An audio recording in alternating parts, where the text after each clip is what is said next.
ஒரு நாள் என் மக்கள் நம்மை தேடுவார்கள்.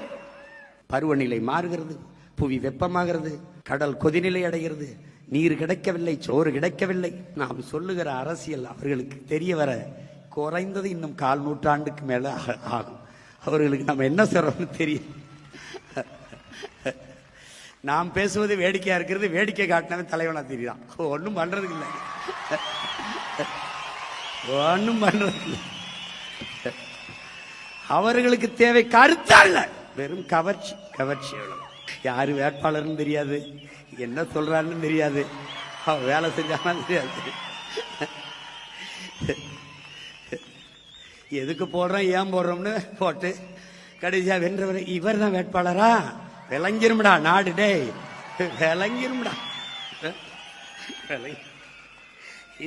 இதுக்கு Marx, Lenin, Engels, Ingersoll, Socrates, Plato, Aristotle, Buddhan, Phule, Ambedkar, Fidel Castro, Che Guevara, Bhagat Singh, Valluvan, Kamban, Kapilan, Ilango, எல்லாம் பாரதி, பாரதிதாசன், பெருஞ்சித்திரனார். ஒரு இளவும் தேவையில்லை,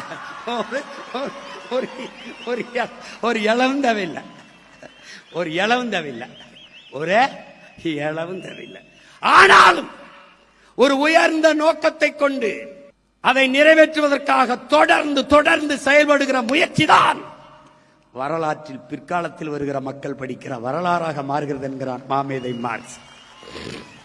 என் அன்பு உடன் பிறந்தார்களே, பேரன்பு மிக்க என் பெற்றோர்களே, அலை கரும்பாறையை கரைப்பது வலிமையால் அல்ல, தன் விடா முயற்சியால் என்பதை புரிந்து கொள்ள வேண்டும். என்னை தோற்கடித்து தோற்கடித்து நீ தோற்று போவாய், கடைசியாக நான் வென்று முடிப்பேன், அன்னைக்கு நீ என்னோடு சேர்ந்து சிரிப்பாய். ஏன் ஏன் நான் காலத்தின் மகன், வரலாற்றின் பிள்ளை. சிதைந்து அழிந்து கொண்டிருக்கிற தமிழ் தேசிய மக்கள் பாதுகாப்பாக வாழ்வதற்கு போராடித்தான் ஆக வேண்டும் என்ற நிலைக்கு தள்ளப்பட்டு விட்டார்கள். இந்த வரலாற்றின் பேரடைப்பில் இருந்து, பெரும்பணியில் இருந்து தமிழ் இளம் தலைமுறையினர் விலகிச் செல்ல முடியாது என்கிறார் எங்கள் உயிர் தலைவர். அந்த கூற்றுக்கேற்ப விலகிச் செல்லாமல் கூடியவர்களால் இங்கே இங்கே பல ஆண்டுகளாக கூவுகிறோம், சேவல் போல கூண்டுக்குள் இருந்து. அப்ப எப்போது கேட்கும்? கூரை மேல் ஏறி அதே சேவல் கூறினால் எல்லாருக்கும் கேட்கும்.